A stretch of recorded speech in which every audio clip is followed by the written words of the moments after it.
ایسا کیوں ہوتا ہے کہ جتنے ذہین لوگ ہوتے ہیں وہ دین سے قریب نہیں نظر آتے، اور زیادہ تر جو سائنٹسٹ ہیں،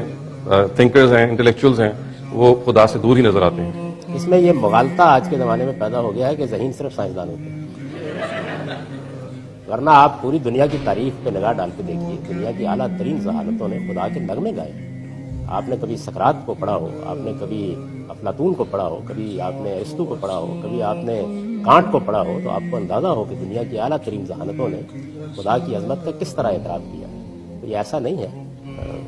لوگ خیال کرتے ہیں کہ سائنسدان بالکل بعض موقعوں کے اوپر سائنس کی زبان میں کوئی بات ایسی کہہ دیتے ہیں کہ جس کے نتیجے میں لوگوں کو یہ خیال ہوتا ہے۔ اگر آپ اس کا موقع ہوتا ہے، یہاں تو مجھے چند سوالوں کا جواب دینا ہے، مختصر وقت ہے،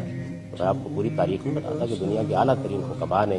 بہت غیر معمولی لوگوں نے کس طریقے سے اللہ تعالیٰ کی حمد کے نغمے گا کے